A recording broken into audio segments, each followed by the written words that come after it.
Šiandien buvo tokia situacija. Aš išmetinėjau daiktus ir tarp tų išmetamų daiktų buvo brangus kvepalai. Dovana. Ir Markas klausė, kodėl aš išmetu. Ir atsakymas buvo, aš išmetu dovaną nuo to žmogaus, kur aš nepasitikiu. Jisai mane apgavo, bet jisai man po to dovanoja dovaną. Nors ir brangiai. Aš negaliu jos priimti. Supranti, Markai? Taip. Negali bendrauti su žmonėmis, kuriais tu nepasitikė. Dėl to aš noriu šiandien pašnekėti apie pasitikėjimą. Pasitikėjimas.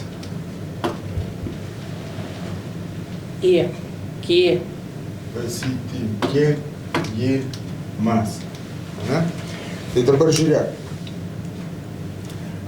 Pasitikėjimas vyksta tarp žmonių. Jis arba jo nėra. Kada jis yra?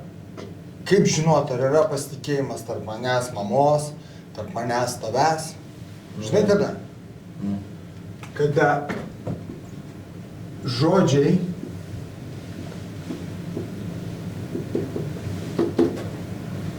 atitinka veiksmus. Lygų veiksmai. Lygų ilgas laiko tarpas. Tai žodžiai turi sutapti su veiksmais per ilgą laiko tarpą. Va tokia yra pasitikėjimo formulė. Labai būna dažnai, kai žmogus sako vieną, aš tave myliu, aš tave gerbiu, tu man rūpi, tu man svarbus, o po to nueina tave išduoda, ne su savo veiksmais.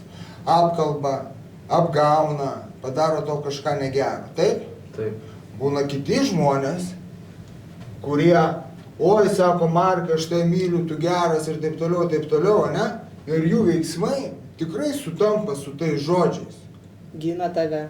Gina tave, ar ten draugauja su tavim, neišduoda, ne? Bet dar trūksta vienos formulės, dedamosios, ar tai yra per ilgą laiką. Nes šitas, kad žodžiai sutampa su veiksmais, gali trukti mėnesį, gali trukti savaitę. Jis pasakė, Markai, tu man svarbus. Ir jis tau skambina, taip? Žodžiai svarbus, veiksmas skambina, taip? Gali užtrukti savaitę. Bet to neužtenka. Tai turi užtrukti ilgą laiko tarpą. Ir tada atsiranda 3 pasitikėjimo lygiai. Pirmas lygis yra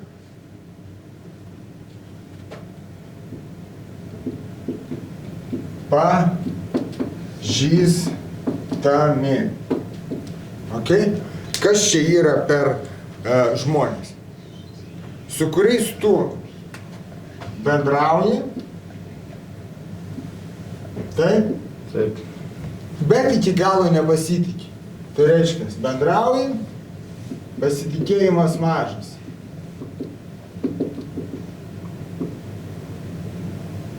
Taip? Koks yra antras lygis? Antras lygis yra draugai. Taip? Taip. Tai šitoj vietoj tu gali su jais pasitikėti iki tam tikro lygio, ne? Tu gali papasakoti savo problemas, savo asmeninius dalykus, bet iki tam tikro lygio, taip? Bet jau su jais tu jau ilgesnį laiką bendrauji, taip? Taip. Bendrauji ilgiau,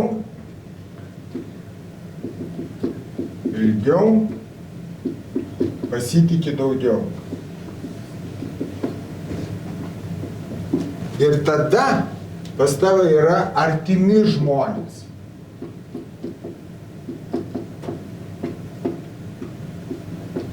Arba Šeima. draugai.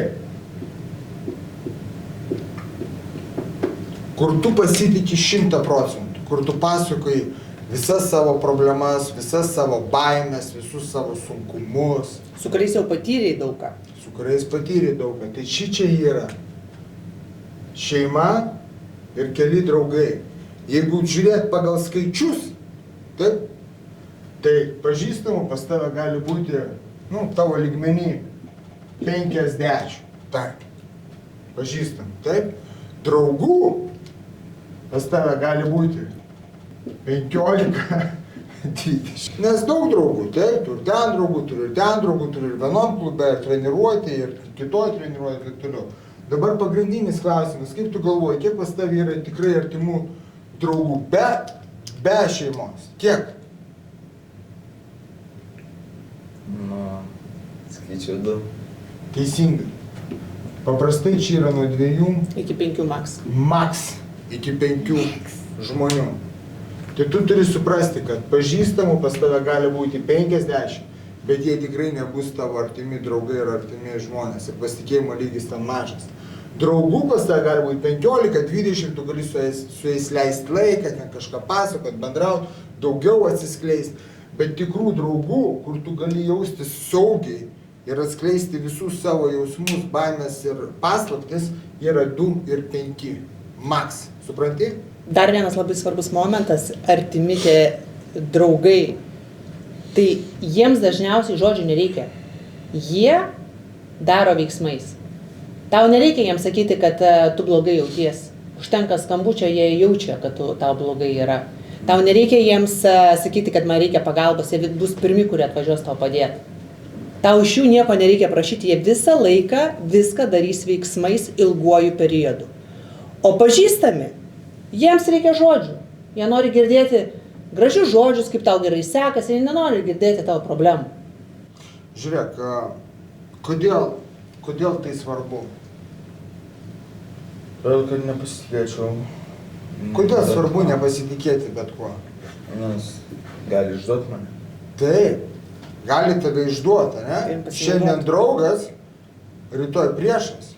Tu jam atskleisi savo informaciją, atskleisi savo kažkokias silpnas vietas, jisai rytoj tuo pasinaudos.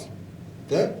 Kas dar gali būti? Tu jam atskleisi, papasakosi kažką, ką tu turi, galbūt kiek tu turi, arba ką tu myli, ko tu nemyli, jisai gali tavim pasinaudoti, savo tikslais pasiekti, gali atimti, gali išduoti, supranti? Dėl to tu labai gerai suprask, ar tas žmogus, kuris nori su tavim bendrauti, ar jo žodžiai sutampa su veiksmais per ilgą laiko tarpą. Tai jeigu tas žmogus žodžiai, veiksmai, metai laiko tarpas, tai tada gali sakyti, kad jau jisai ateina į draugų kategoriją. O jeigu šičia yra žodžiai sutampa su veiksmais ir čia yra 5 ir 10 metų, tai jisai tampa artimu žmogum. Supratai? Taip.